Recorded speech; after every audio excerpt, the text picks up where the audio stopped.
धुळे शहरातील देवपूर परिसरातील SSPP कॉलेजजवळ वर्षभरापूर्वी झालेल्या ड्रेनेज लाईनच्या कामाचा दर्जा निकृष्ट असल्याचे पुन्हा एकदा उघड झाले आहे। काल झालेल्या मुसळधार पावसामुळे ही लाईन फुटून रस्त्यावर लाखो लिटर पाणी वाया गेले। याआधीही शिवसेनेने या विरोधात अनेकदा आंदोलने केली होती, मात्र प्रशासन आणि तत्कालीन सत्ताधारी भाजपाने दखल घेतली नव्हती।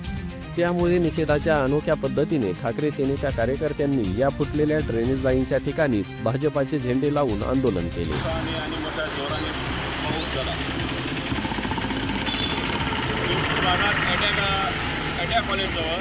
आणि SSPPच्या गेटच्या समोर आता चालू नवीन रोड झालेला आहे। डांबरीकरण एवढा खर्च करून संघ डांबरी रस्ता केला गेलेला आहे, त्याच्यात अंडरग्राऊंड गटार गेलेली आहे। त्या रस्त्याला एवढं मोठं खड्डे झालेले आहे आणि बाजूला चेंबर आहे, ते चेंबरचं झाकण काल अक्षरशः त्या पाण्याच्या प्रेशराने वरती उडालं होतं।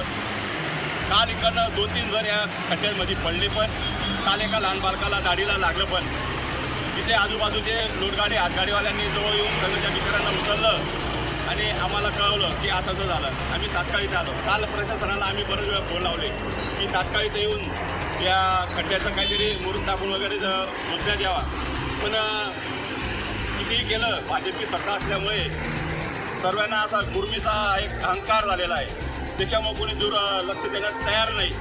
काल आम्ही एवढं फोन करून सुद्धा शेवटी मग अक्षरशः आम्हाला इथे बिचार हॉटेलवाल्यांनी ब्रॅकेट लावून इथं रस्त्या खड्ड्याचं ब्रॅकेट उभं केलं, तरी अजून प्रशासनाचा आतापर्यंत कोणाचंही लक्ष नाही आणि कोणीही अधिकारी इथं उपलब्ध झाला नाही आणि इथं याची व्यवस्था केली नाही। त्या अनुषंगाने आज आम्ही शिवसेनेच्या माध्यमातून देवपूर शिवसेना उद्धव बाळासाहेब ठाकरेच्या वतीने आज आम्ही महानगर प्रशासनाचा निषेध नोंदवतो आणि राज्य सरकारचाही निषेध नोंदवतो। T24 तास लाईव्ह सोबत प्रतिनिधी चंद्रशेखर अहिरराव, धुळे।